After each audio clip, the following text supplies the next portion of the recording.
दोस्तों you can earn YouTube channel को subscribe करने के लिए दबाएं सब्सक्राइब का बटन। आज दिल्ली की मेरी माताओं के लिए और मेरी बहनों के लिए एक बहुत बड़ा ऐलान किया गया है। ये कोई बहुत छोटी चीज नहीं है। महिला सशक्तिकरण के क्षेत्र में मैं समझता हूं ये दुनिया का सबसे बड़ा कार्यक्रम होगा महिला सशक्तिकरण का। बातें बहुत होती हैं, बातें करना बड़ा आसान है, महिला सशक्तिकरण, लेकिन सशक्तिकरण होगा कैसे?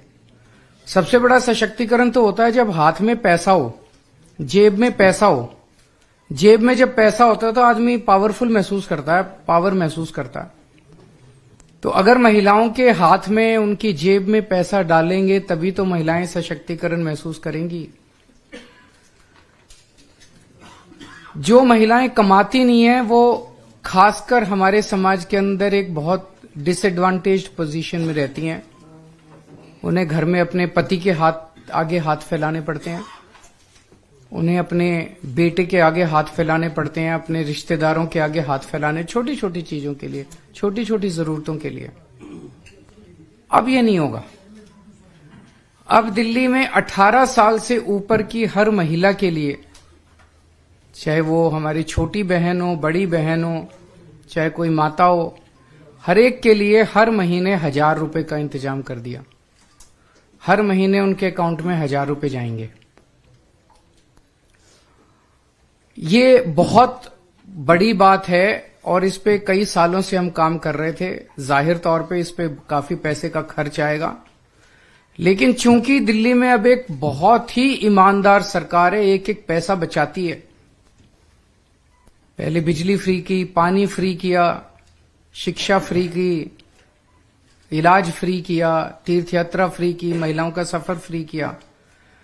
तो पैसा बचा बचा के जनता तक पहुंचाती है। यही पैसा, ऐसा क्यों नहीं हुआ कि पहले क्यों नहीं हुआ, और लोग क्यों नहीं कर रहे हो? क्योंकि वो सारा पैसा पार्टी वाले खा जाते हैं, दूसरी पार्टियों वाले सारा पैसा नेता खा जाते हैं। नेताओं की तरफ जाता है सारा पैसा, नेताओं की जेब में जाता है। दिल्ली में ऐसा नहीं होता। दिल्ली में सारा पैसा, एक एक पैसा बचा के हमने जनता पे खर्च किया है। तो अब वो बचा के इस साल हमारा वो सपना पूरा हुआ है जब हम सोच रहे थे कि हर महिला को हम हर महीने 1000 रुपए देंगे।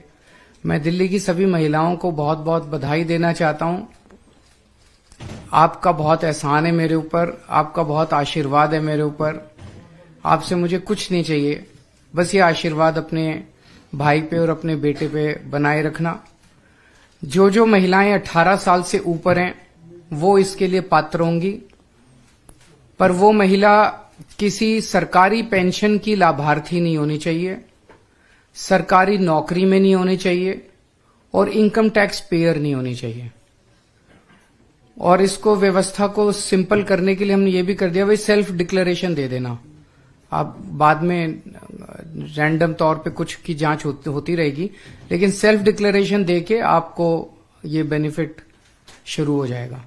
तो इस साल अभी चुनाव के बाद जो है वो इसकी प्रक्रिया चालू होगी, फिर इसको हम कैबिनेट में लाके इसको सब करेंगे। तो मैं दिल्ली की महिलाओं को बहुत बहुत बधाई देना चाहता हूं। इससे एक बहुत बड़ी बात होगी, दिल्ली की अर्थव्यवस्था में बहुत बड़ा उछाल आएगा।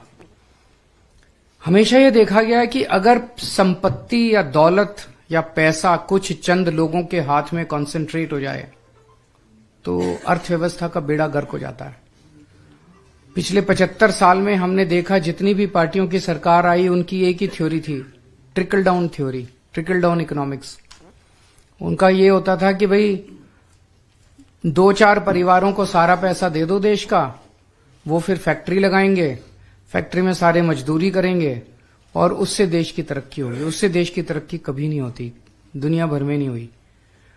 ये जो बॉटम्स अप थ्योरी है, जिसके जरिए आप जनता में, गरीब आदमी के हाथ में जितना पैसा आएगा उतनी तरक्की होगी इकोनॉमी की। गरीब आदमी के हाथ में जब पैसा आता है तो वो मार्केट में जाता है, वो कपड़ा खरीदता है, वो साबुन खरीदता है, वो कंजम्पशन की चीजें खरीदता है। तो इकोनॉमी में डिमांड क्रिएट होती है। जब डिमांड क्रिएट होती है तो नई नई फैक्ट्री लगती हैं, नई नई दुकानें लगती हैं। जब हम दिल्ली में आए थे, हमने मिनिमम वेज बढ़ाए थे बहुत ज्यादा। हमने जब बिजली फ्री की, हमने पानी फ्री किया, आम जनता के हाथ में पैसा आया।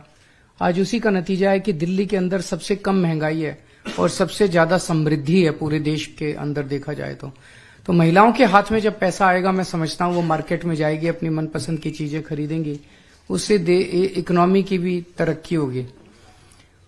दूसरा, आज का जो बजट था वो राम राज्य की अवधारणा से प्रेरित था।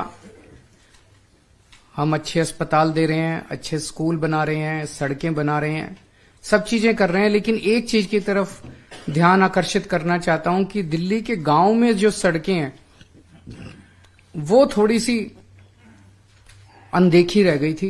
इस बार उसके लिए हमने अलग से बजट का प्रावधान किया है और दिल्ली के गांव देहात की सड़कों की तरफ ध्यान दिया जाएगा, वहां की सड़कों के निर्माण को जोर शोर से कराया जाएगा। अगर कोई प्रश्न है तो सब्सक्राइब करने के लिए दबाएं सब्सक्राइब का बटन और घंटी का बटन जरूर दबाएं।